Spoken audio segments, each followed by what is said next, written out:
My preference with wholesale is actually to think of myself not as a wholesaler, but as a distributor, and start finding partnerships where I can work out with these companies, right?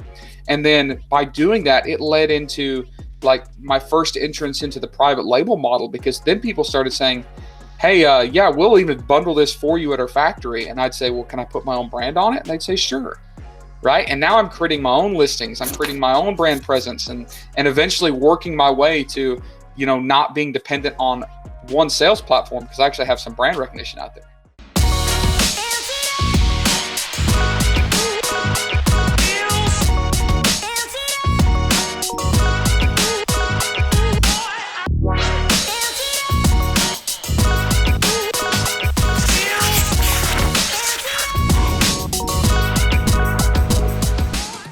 The biggest challenge is, Tim, when people get into wholesale, maybe from your experience or other people that you've seen get started or help? Are there a couple things that really hold people back the most when it comes to breaking into this model?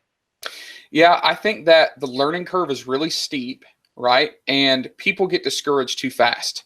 So people will buy a couple boxes of wholesale and it won't go well. They don't make any money on it. And what I tell people all the time, like I do coaching and consulting, I tell people, listen, you just paid for an education. Like you understand so much more after these two boxes that you lost a little money on than when you began.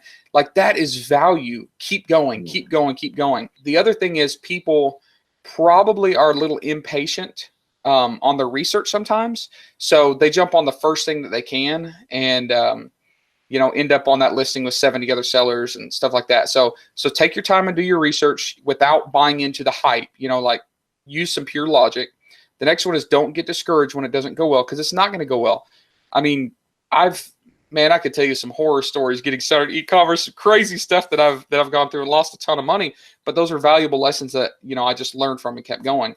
The next thing, probably the biggest problem that you're going to have with getting into wholesale, starting in the wholesale model, especially on Amazon, is finding those unique items, okay? Finding those unique opportunities to sell.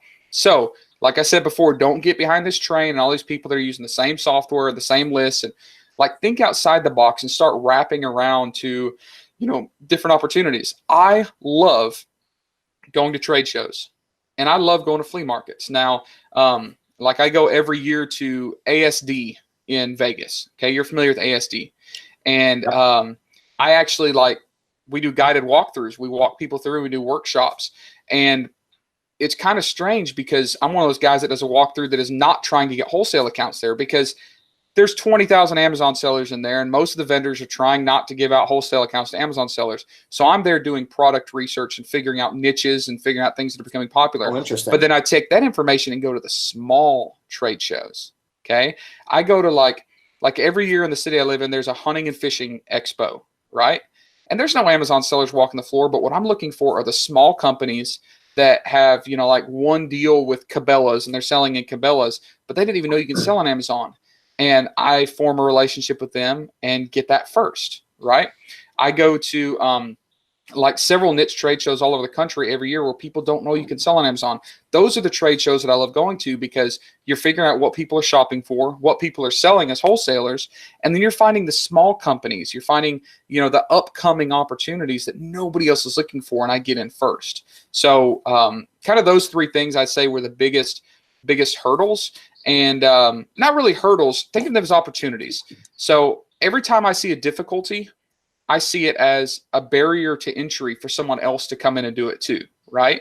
So yeah, I would love to say, hey, go to ASD in Vegas and get 500 wholesale accounts and make $12 million next year. It's not going to happen, right? I'd love to say that, warm, fuzzy feeling and all, but it's not going to happen. It's a little more difficult to say, hey, go there and learn about the industry in whole, and then go and tackle several little trade shows and start small. That's more work, right? But that's a blessing to you, because not everybody else is going to do that. So if you can take that extra time and have that additional barrier to entry into forming this business, getting it going, that's going to leave you a lot of protection on the back end too. Wow, those are some great tips right there, especially going to the smaller events, because again, I just literally got a phone call from ASD today. They were asking me, you're going to be there March 18th. And unfortunately, I'm going to be there, but a week before. But definitely some great tips right there. Tim, how much money do you think the average person needs to get started with Wholesale? If you were starting over brand new and you had, I don't know, maybe a couple $1,000s, is that enough to get started? Hey, what's up everybody? Real quick, sorry to interrupt the video. I wanted to let you know, if you are interested in learning more about Wholesale and if you want to start your own wholesale business, pause this video right now and download these 2 free guides. So there's 2 guides that we're giving away 100% free, and our good friends Dan and Dylan of the Wholesale Formula created them, and they've done over $25 million in sales over the last 5 years selling wholesale products on Amazon. The first guide is their 6-step process to starting a wholesale business. It's simplified, it's step-by-step. If you're interested in wholesale, download this guide. It's really gonna help you.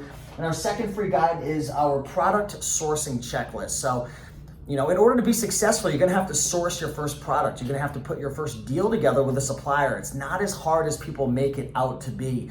You're definitely gonna wanna get this checklist. It'll break down everything you need to do step by step to source that first product. So head over to raikenprofit.com/free guides. I'll put a link down below.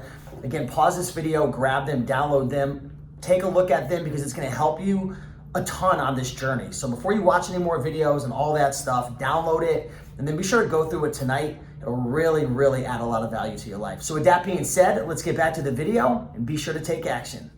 When I started, I basically had zero money budgeted, and I bought on, some terms, and I just bought some stuff and, prayed. I'll give you like a scenario that I encountered a couple weeks ago.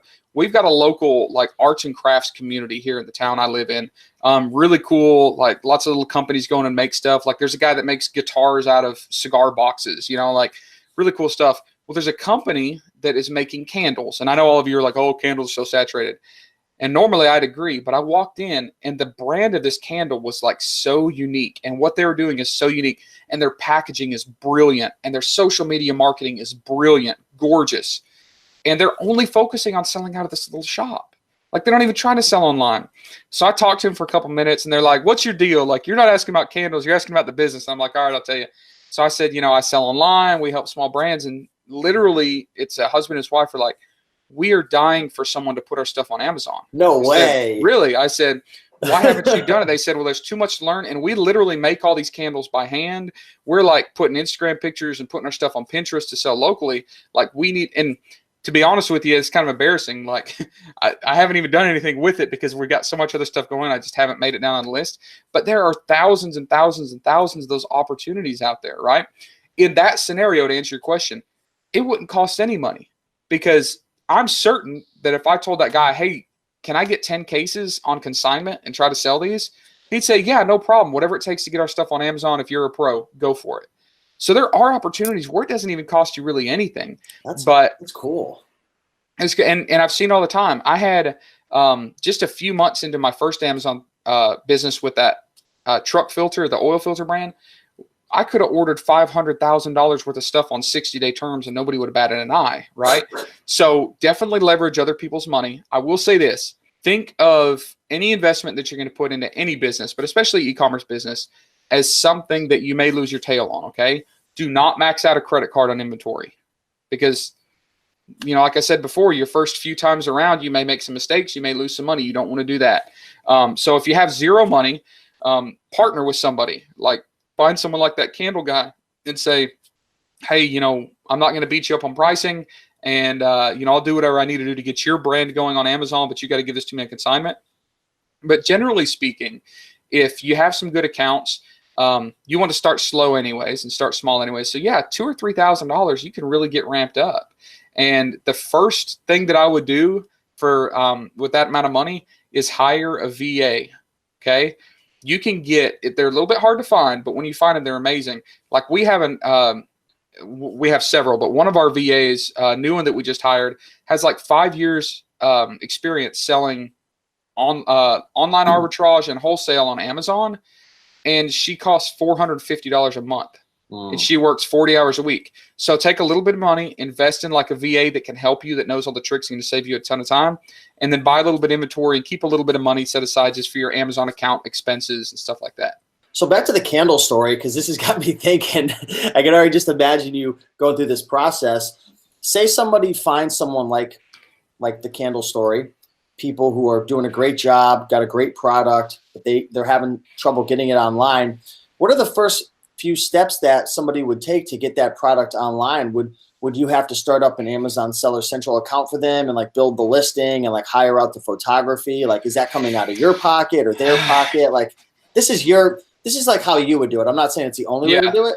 So there's two different ways that I've done it and that I would suggest doing it, and I wouldn't vary from these. Some people will insist on having their own account. All right, that's fine. This candle guy may say, yeah, I want my own Amazon account. We'll pay you to set it up for us. If they are going to own the account, they have to cover all the costs. They have to put the pictures together. They have to afford the PPC cost when you launch this thing, right? And you better have a sizable stake in this thing, okay? If it's strictly commission wholesale. I still consider this wholesale because even though it is their account, you're wholesaling your stuff for them. I've had people say, yeah, I'll do it for 10%. I'm like, no, that's not enough. Split that junk 50-50, right?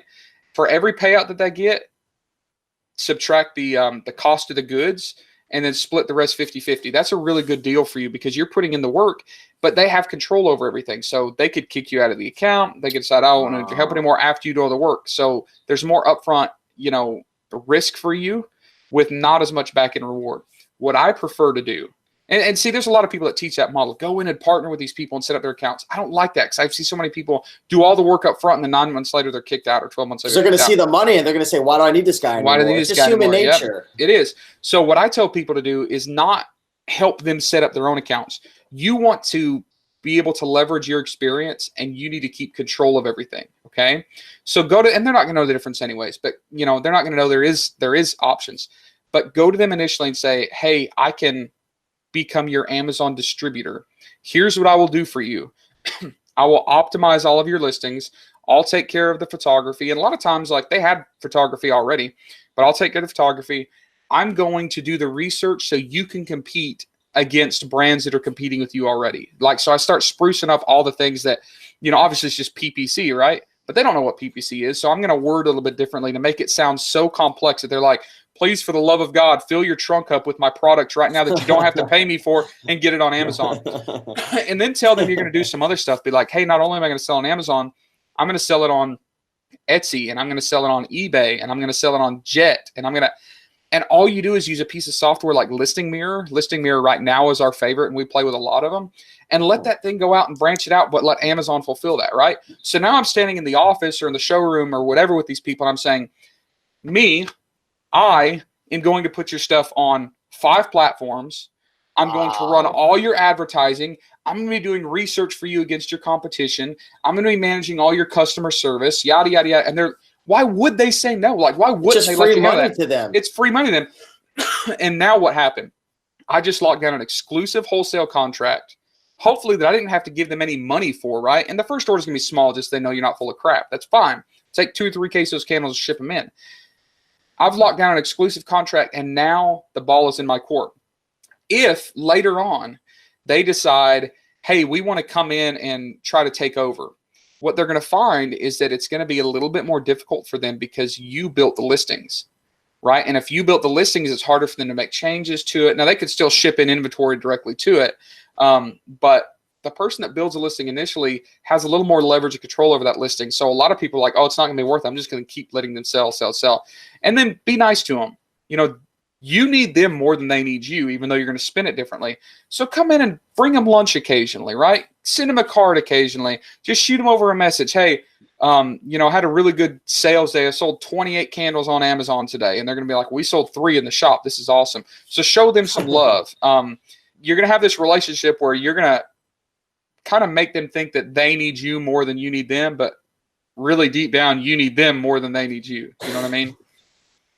That's awesome, man. I love that, man. Great example right there. And I'm sure the viewers right now are really enjoying that. So if you enjoyed that story, do us a favor, smash that like button. I know a lot of people, including myself, are definitely getting excited about this. And it's opening my eyes up to the different opportunities that I normally just passed up. Like now when I'm at like different events or I see small businesses, I'm going to be looking at it completely differently because it's not only an opportunity for us, but it's also an opportunity for you to be able to help a small business to be able to transform their whole entire business from small to mid-size or from 6 figures to 7 figures in sales. So Appreciate that, Tim. Again, if you guys are just tuning in, be sure to check out Tim's YouTube channel.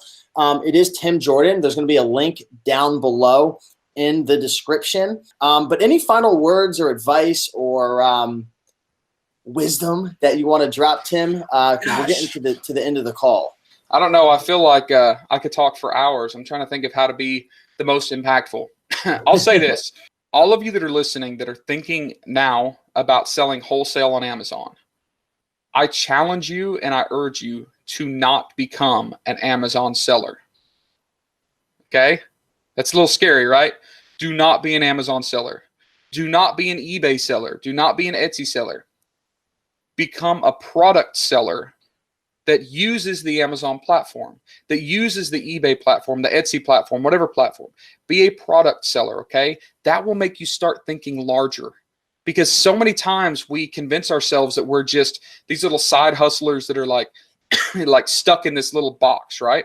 Think of yourself as a product seller. And when you do that, you realize that the journey and that the opportunities are much larger than a lot of people will kind of understand, but that the journey can start anywhere. So for me, my journey started with wholesale. From there, I started bundling and I started creating my unique listings. And then I'd start bringing my own product like that I'd have manufactured overseas and bundling with a name brand product. And now like I started moving into from wholesale, like crossing this journey to where my supplier couldn't strip me of my, my ability to buy them. Nobody else could take over the listing if I owned it. Wholesale for me changed my life. Wholesale on Amazon allowed me to walk away from my job where every third night I was gone from my wife and my kids. Like going on several vacations, it's awesome, right? But it's because I started with wholesale on Amazon and realized that was just a launching platform to become a product seller instead of an Amazon seller. And now, I mean, the opportunities are endless.